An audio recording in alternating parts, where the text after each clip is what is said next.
This was all masterfully planned and executed. During the Civil War, the Constitutional Republic abandoned Congress, which forced President Lincoln to issue martial law. At this time, the Republic was taken over by foreign insurgents who replaced it with the United States of America, Inc., in all caps, in 1871. A corporation that had the same name, the United States. What better way to replace it without anyone noticing that they just got turned into a business and commercialized? Now, this corporation was later purchased by the banking powers behind the Fed in 1912. The Fed was created in 1913. Why did this happen? Well, the US was bankrupt when we sold the United States to foreign banking cartels, if you will. Salvage liens were placed on every asset.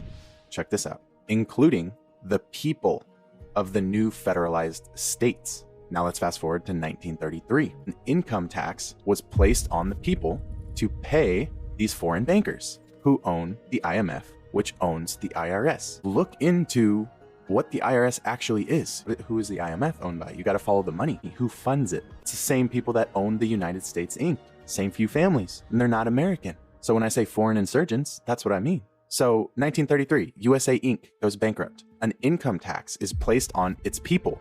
In other words, you and I were turned into property. Look it up. We were turned into cattle, and we were collateralized in order to turn us, humans, flesh and blood, into a means of paying off a massive debt.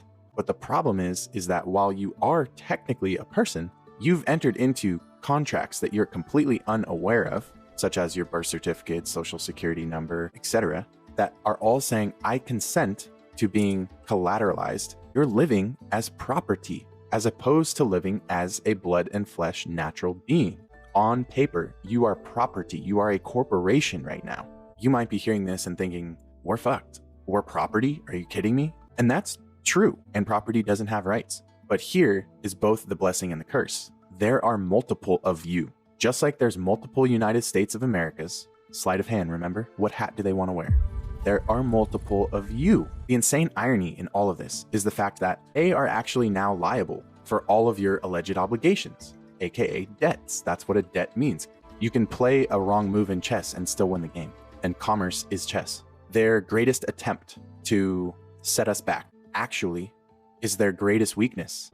How can we owe debt if the United States is liable for all of its property? If we're its property, then it's the United States' burden to pay our debt. And that is exactly what the law says. I'm going to leave you guys with two different codes that I highly recommend you look into. First is going to be the House Joint Resolution Act 192. And when that occurred, the dollar was turned into what is called Federal Reserve debt notes. So if we're being asked to pay debts, but all we are given from the system is debt notes, aka fiat money, to pay back those debts, how can we pay a debt with a debt? I just want you to sit with that. They never gave you lawful money. They never gave you gold. They never gave you silver. The other side of it is looking into 18 USC 8, 18 United States Code 8. You're going to come to find out that that's literally telling you that the United States is liable for all debt. All of your debt, the United States is liable for it. How can you pay a debt with debt notes? Don't let that go over your head. They already got paid. Whoever's coming after you saying you owe a debt, whatever, they already got paid.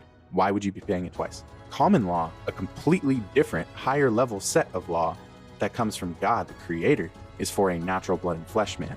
And yet you have been following legal law your entire life.